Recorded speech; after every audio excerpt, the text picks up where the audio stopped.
I like to start sitting on a block most of the time so that my hips are elevated a little bit higher than my knees.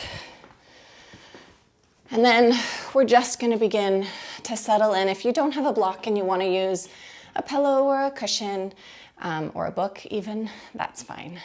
However you're sitting, begin to close your eyes and just begin to breathe. Start to settle into the space, noticing your breath, drawing it all the way down into the base of your lungs, dropping into this space. Start to notice where you're holding tension in your body, maybe relaxing through your forehead, getting rid of some of the wrinkles, maybe relaxing through the jaw, giving yourself a little half smile tends to help with that. Relaxes behind the ears, relaxing through the neck and the shoulders. How many of us hold tension there? Seeing if you can breathe into the spaces. Noticing if there's anywhere else, maybe in your hips or your glutes, where you are holding tension. And just beginning to deepen the breath, sending oxygen to those areas very mindfully, allowing your body to relax and release any tension that you may already have.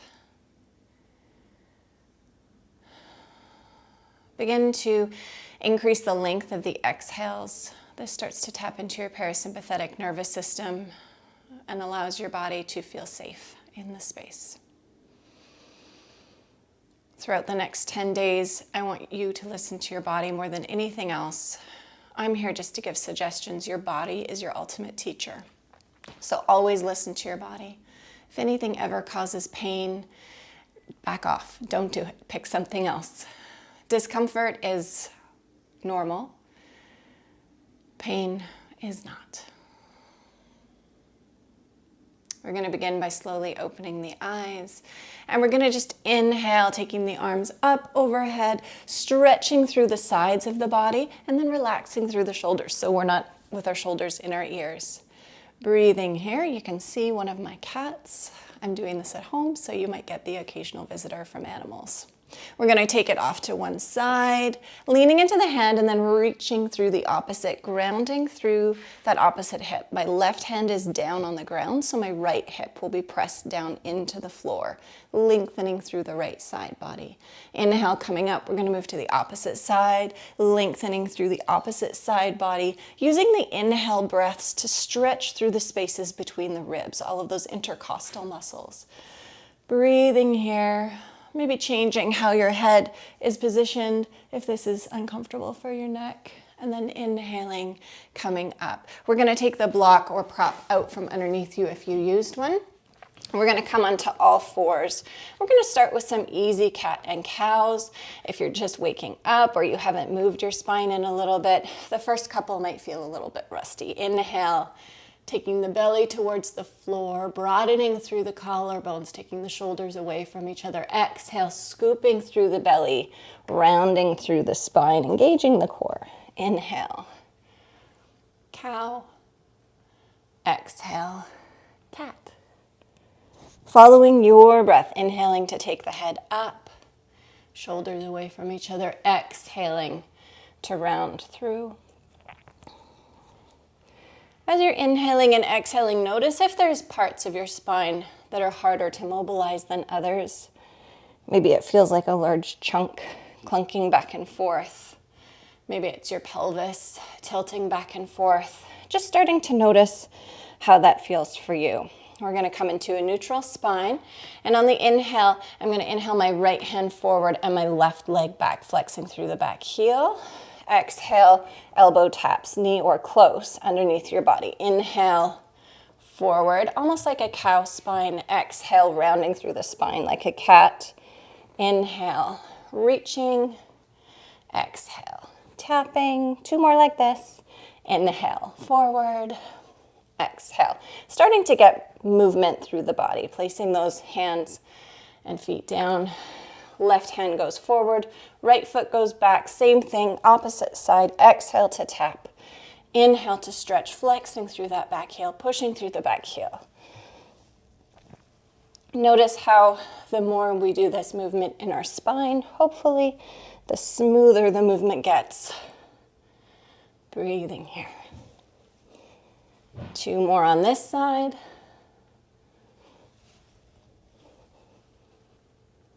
And down. We're going to go ahead and do some shoulder mobility work.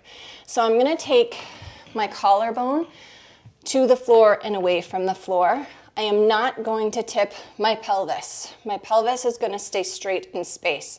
This is literally me keeping my arms where they are and dropping my chest towards the floor and taking it up and away from the floor. Towards the floor and away from the floor. Some people, if they haven't done this move before, have difficulty understanding this in their body or getting their body to do what their brain is telling it, and that's okay. Millimeter movements are okay. We're just starting to mobilize through the shoulders and build body awareness here. There we go. Back to neutral. Now we're going to take the shoulders, and it's almost like we're a choo-choo train, for lack of a better word. And we're going to take our body as though it's the part of the, maybe it's called the piston. I don't know, that flat part on the wheel when you watch it go around and down. And then the shoulders are the wheels. So we're going to come around like we're going forward. My hips are going to move forward and back. But again, my pelvis is not tilting. None of this. So we're moving the train forward. Trying to keep the back in space in a neutral spine.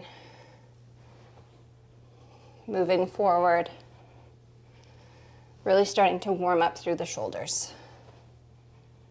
Go ahead and pause. We're going to go backwards with our train. Trying to keep the elbows straight. Isolating the movement just to the shoulders.